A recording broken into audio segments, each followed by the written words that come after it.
चित चिंतन संदेश वाहक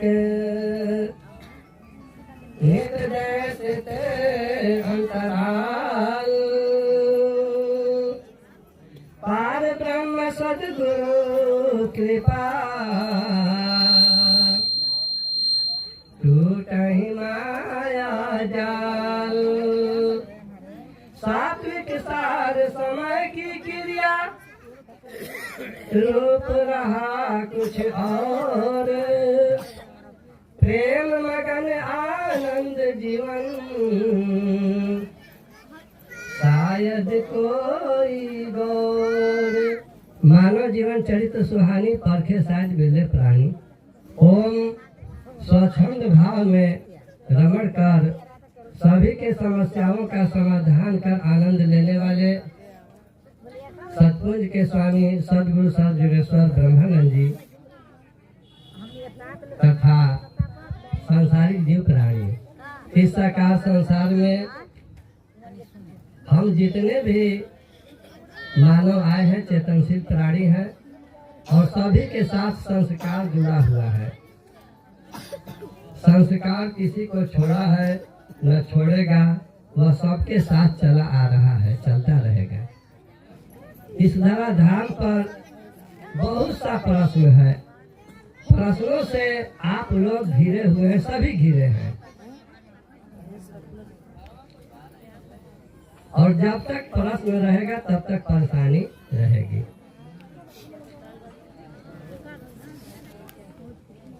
जिस दिन प्रश्न खत्म हो जाएगा उस दिन परेशानी खत्म हो जाएगी। सबके साथ प्रश्न है, हमारे साथ भी प्रश्न है, आप लोग के साथ भी प्रश्न है, लेकिन अंतर क्या हो जाता है कि आप प्रश्नों का उत्तर नहीं दे रहे हैं, सिर्फ प्रश्न करने में लगे हैं। परेशानी का कारण यही है। यहाँ पर सत्संग का बहुत बड़ा प्रोग्राम रखा गया है। प्रश्न खड़ा होता है कि आखिर सत्संग क्यों कराया जाता है, संत महापुरुषों को क्यों जुटाया जाता है, बहुत सा भोजन पकवान की व्यवस्था क्यों किया जाता है, क्या जरूरत है इतनी भीड़ लगाने की, इतना खर्च करने की, उसके बाद भी शिकायत पर शिकायत। क्या जरूरत है ये शिकायत लेने की? सोचनीय बात है। बहुत लोग हंसते हैं कि लोग क्या ढोंग पाखंड किए हैं, झूठिया का उजला उजला पहन लिए हैं, दाढ़ी मूछ मुड़वा लिए हैं, पता नहीं घर पर माता पिता को देखते होंगे कि नहीं देखते होंगे, अपना पेट पाल रहे हैं।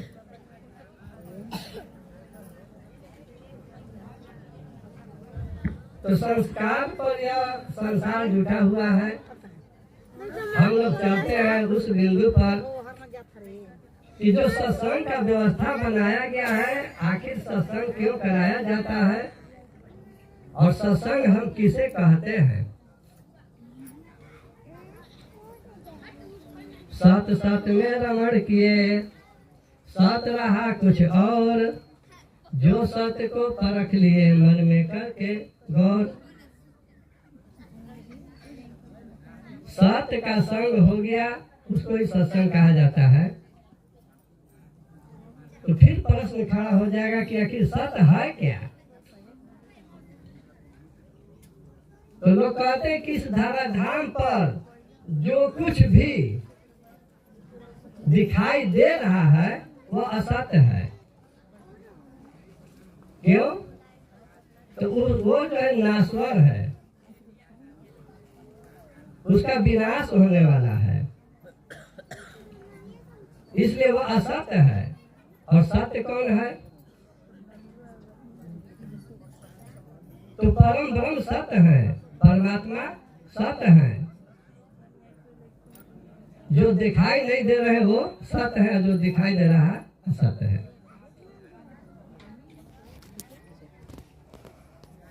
क्यों? तो भाई उनका विनाश नहीं होता है। शब्द सत्य है, ज्ञान सत्य है, विवेक सत्य है।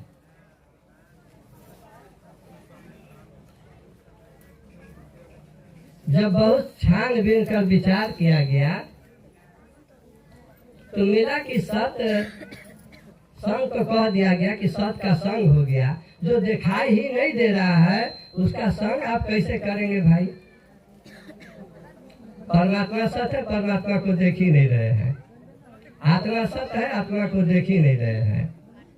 ब्रह्म सत्य है, ब्रह्म को देख ही नहीं रहे हैं। शब्द सत्य है, शब्द को देख ही नहीं रहे। ज्ञान सत्य है, ज्ञान को देख ही नहीं रहे हैं। तो संग कैसे होगा? तो बताया गया कि वह सत्य शक्ति जिसके अंदर कार्य करने लगती है आकर, अर्थात जिनके अंदर तप त्याग तपस्या की दृश्य दिखाई दे, तो वहां पर आप जाए और उनका संग पकड़ेंगे जब, तब जाकर सत्य संग का आनंद प्राप्त करेंगे। कहने का मूल उद्देश्य कि इस धराधाम पर जो भी मन वचन कर्म और शरीर से समाज कल्याण में अपने आप को जो समर्पित कर दिया है, समाज सेवा में जो अपना जीवन दान कर दिया है, वही सत्य है। और उनका संग पकड़कर उनकी बताए रास्ते पर चलकर हम आगे बढ़ सकते हैं। तब कहा जाता है कि सत्य का संग हो गया। मुख से कह देने पर सत्य का संग नहीं होता है। सत्संग का 3 प्रकार है। सत्संग का 3 प्रकार है। पहला क्या है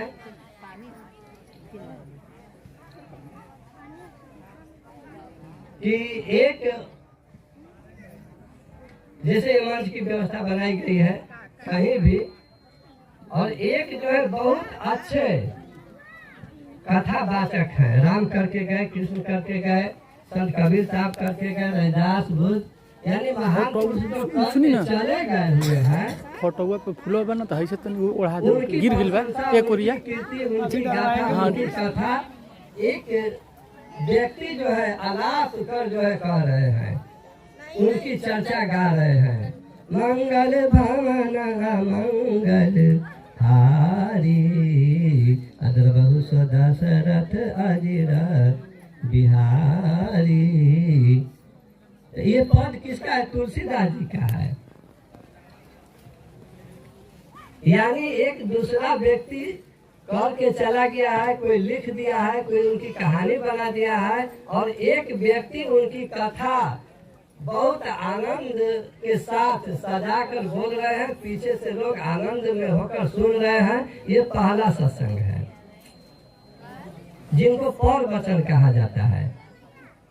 प्रवचन, प्रवचन, स्ववचन, आधार तीनों को जो परख लिया उसकी बेड़ा पार। प्रवचन का मतलब होता है पराय की वाणी, पराय का शब्द यानी एक अगला कह कर चला गया, उनके बारे में हम बोल रहे हैं, प्रवचन हुआ। और प्रवचन का मतलब होता है जो ठोस वाणी, जो हम कह रहे हैं वही कह रहे हैं, उसे आगे बढ़कर नहीं कर रहे हैं। और स्ववचन का मतलब होता है स्वयं स्वतः सक्षम ज्ञान, आपो आप में आप ही ध्यान, यानी अंदर की अंतरात्मा जग गई। सदगुरु अंतराल में आकर बोलने लगे, चेतना जागृत हो गई। अपने मुखार बिंदु से बहुत से शब्द, भजन, छंद, सोठा, सवैया निकलने लगे और बोल रहे हैं। यानी पुस्तक किताब से स्वयं अपने आप में है। आप रोज जान बहुत लगा देने गुरुजी के। तो कहा गया कि स्ववचन, तो कहा गया कि पहला सत्संग क्या है? पहला सत्संग है कि एक बहुत महान पुरुष की कथा एक व्यक्ति जो है बोल रहे हैं, पीछे से सब लोग ध्यान चित्त लगाकर सुन रहे हैं। ये पहला हुआ। और दूसरा प्रवचन क्या है? सत्संग कि व्यक्ति में, वस्तु में, पदार्थ में और स्थान में हम सत्य ही सत्य खोज रहे हैं। अब आगे बात कि व्यक्ति में क्या सत्य है, वस्तु में क्या सत्य है, पदार्थ में क्या सत्य है और स्थान में क्या सत्य है।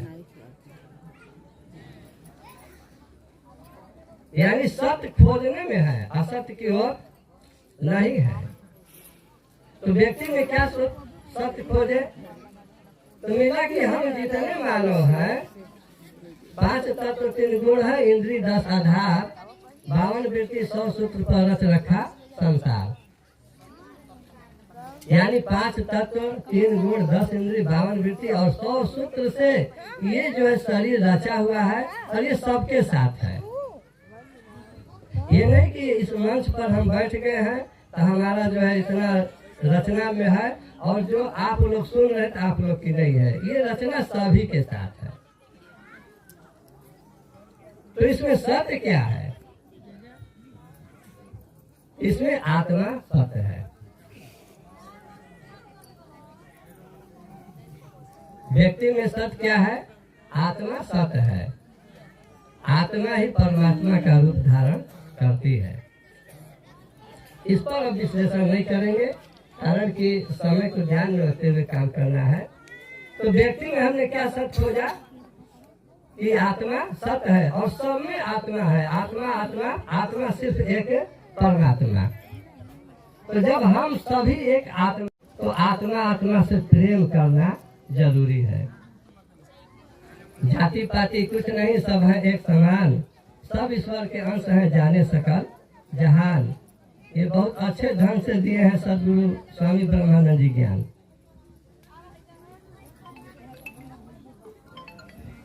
तो वास्तु में क्या सत्य है, व्यक्ति में तो हमने सत्य खोज लिया।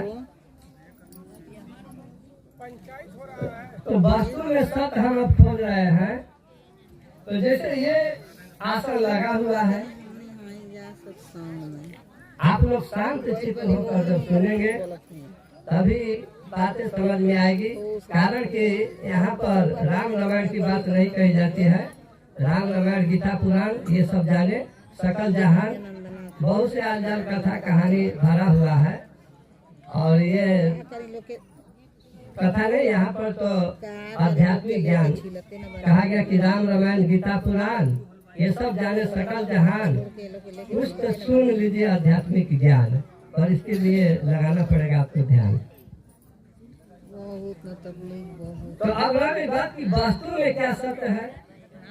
तो जैसे ये वास्तु है, आसन लगा हुआ है, हम बहुत दूर से थके मादे आए, इस पर बैठ गए तो हमें शांति मिली, आनंद की अनुभूति हुई। तो हमने कहा कि इसमें, इस वस्तु में क्या सत्य है, तो आनंद। गुरु के शरण में आनंद धन परमात्मा अंत हो जाए। ठीक बा, हमने बारी है दूसरे ठरबाची और गुरु महाराज। आनंद धन परमात्मा, यानी इसमें छिपा हुआ है आनंद। जहाँ आनंद है वहीं पर हर कुछ है, जहाँ आनंद नहीं वहाँ पर कुछ नहीं है। तो वस्तु में हमने खोज लिया आनंद। अब रह गई बात पदार्थ। पदार्थ में क्या सत्य है भाई। तो आप लोग देखते हैं कि बहुत सा पकवान खाते हैं, फल फूल मेवा मिष्ठान पकवान बहुत कुछ खा लिए, और खाने के बाद क्या कहते हैं, पच गया, खत्म हो गया, समाप्त हो गया। लेकिन न वह पचा है, न खत्म हुआ है, न समाप्त हुआ है, उसका रूप बदल गया। रूप परिवर्तन यानी उसका रूप जो है बदल गया। रूप परिवर्तन, गुण परिवर्तन, परिवर्तनशील संसार, ब्रह्म विधान का नियम जानो, सदा करो विचार। तो पहले क्या था, पदार्थ रूप में। अब जो है किस रूप में आ गया, दो रूप धारण किया। शरीर के अंदर गया तो 2 रूप धारण किया। पहला बना मल और धरती पर जाकर बहुत कुछ किया हल, और उसी से जो कुछ भी उपज हुआ तो खाकर आप कह रहे कि हमको मिल गया बल। तब संभालते हैं सब दल।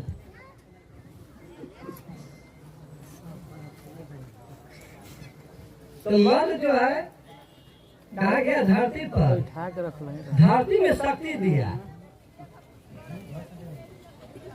पौधा में हो गया रस, और रस दाना का रूप धारण किया। वह दाना खाकर आप हो गए मन माना, यानी वही मल धरती पर गया तो दाना का रूप धारण कर लिया, और फिर दूसरा रूप धारण किया खून। अरे तो जब शरीर के अंदर खून बना तो ये शरीर को पुष्ट किया, नस नाड़ी को मजबूत किया, और नस नाड़ी को मजबूत करते हुए इसमें एक ऐसी शक्ति बनी, ज्ञान मिले। वह खून जो है बीज का रूप धारण किया, और बीज से वह बीज एक अंधेरी कोठरी में गया, और वह वहाँ से लेके जा फिर एक रूप धारण कर दिया। तो हट ये वाला अंधेरी कोठरी में जब गया तो फिर जो है खून का रूप धारण किया। उसके बाद लोथड़ा बना, लोथड़ा के बाद धीरे धीरे शरीर का रूप बनना शुरू हुआ। शरीर का रूप बनना शुरू जब हो गया तो उसमें देखने के लिए आँख, नाक, कान, मुंह बहुत कुछ बनकर तैयार हो गया। कड़ा से कड़ा हड्डी और मुलायम से मुलायम मज्जा इसमें बनकर तैयार हो गया। कहते लोग कि खत्म हो गया, खत्म नहीं होता है, ये परिवर्तनशील संसार है। तो हमने पदार्थ में क्या सत्य खोजा भाई, कि ये परिवर्तनशील संसार है, सिर्फ रूप बदल जाता है।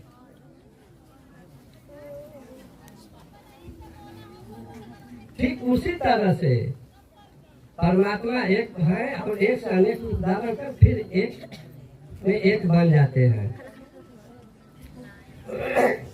तो पदार्थ में क्या सत्य मिला कि भाई ये परिवर्तनशील संसार है, जीना और जिलाना ये पदार्थ का काम है। जीता भी है और जिलाता भी है। और स्थान में क्या सत्य है, अब रह गई बात स्थान में सत्य खोजने वाली। तो स्थान हम कहते हैं कि ये हमारा स्थान है।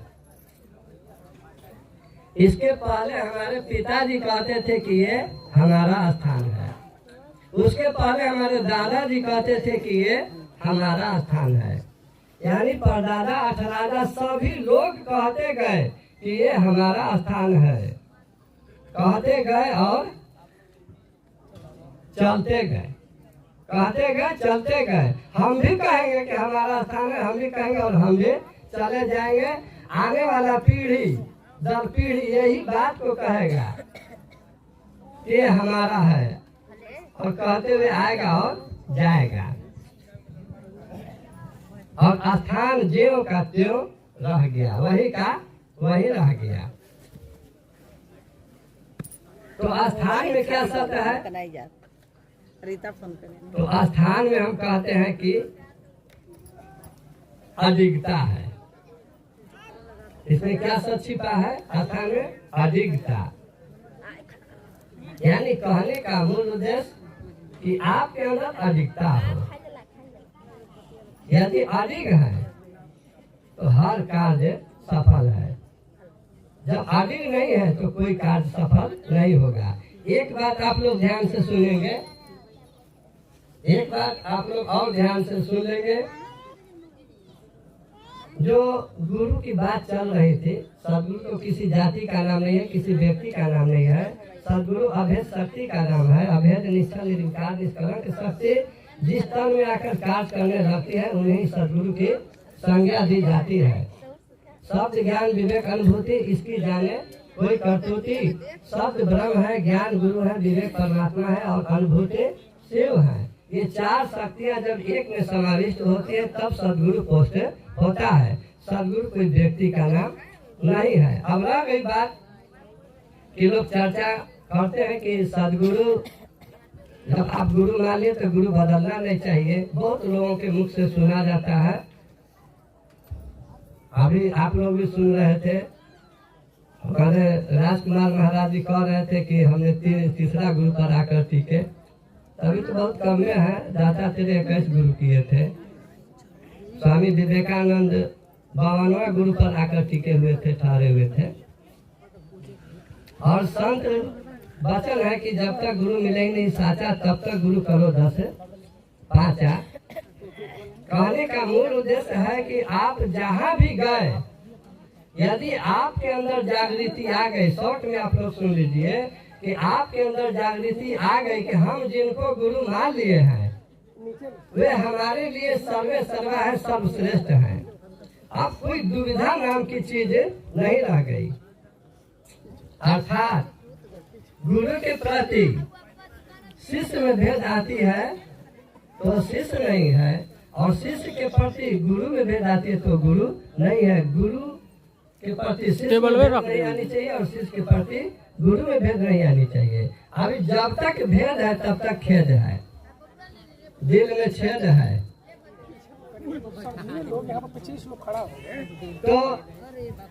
तो आप लोग ध्यान देंगे, यानी गुरु जो आगे बात बदलने वाली, तो यहाँ पर है कि जब तक आपके अंदर कोई दुविधा नहीं है, मन मान गया है, आप अपने को समर्पण कर दिए हैं कि हे गुरुदेव जो कुछ है आप है, तन मन धन सब आपका, कठुने नाथ हमारा, बीच भंवर में पड़ी है नैया खेकर करो किनारा। जब आप गुरु में समर्पित हो गए, आपका मन मान गया है, तो फिर कहीं गुरु बदलने की जरूरत नहीं है। जब तक अभी दुविधा में है तब तक गुरु खोजते रहिए। दुविधा मन हट गया, गुरु एक पर मन आपका टिक गया, अब इधर उधर जाने की जरूरत नहीं है। कारण कि दुविधा में सुविधा नहीं मिलती है, न इधर का न उधर का। लोग कहते हैं ना कि दुविधा में दोनों गए, माया मिले ना राम। जबते जबते मर गए, हुआ नहीं कुछ काम, कहाँ से पहुँचेंगे धाम, हमेशा लगेगा घाम, रास्ता रहेगा जाम। बहुत लेट हो गई, विशेष क्या शेष बात पर ध्यान देना है। कम सुनो ज्यादा गुनो, राखो गुरु में ध्यान, अपने कर्म पर अडिग रहो, चलो से नातान। यानी आप अपने कर्म पर अडिग रहिए, सीना तान कर चलिए, लूज होने की जरूरत नहीं है। आप अपने को ऐसा मत बनाइए कि हम लूज हो जाए। सीना तान कर, तो लोग कहेंगे कि बड़ा आकड़ कर चल रहा है। आकड़ना तो पड़ेगा ही। कोई धूल मैला लगा लिया है तो कहीं जाएगा तो थोड़ा लूज हो ही जाएगा, लेकिन जो थोड़ा साफ सुथरा पहना हुआ है तो देखते हुए चलवे करेगा। तो आप अपने आप को गुरु में समर्पण होकर गुरु में ध्यान दीजिए, ज्ञान प्राप्त कर आनंद लीजिए, यही मेरी कामना है। मैं इतना ही कहकर इस समय के लिए अपनी वाणी पर विराम दे रहा हूँ। ओम सत्यम सत्यम सत्यम।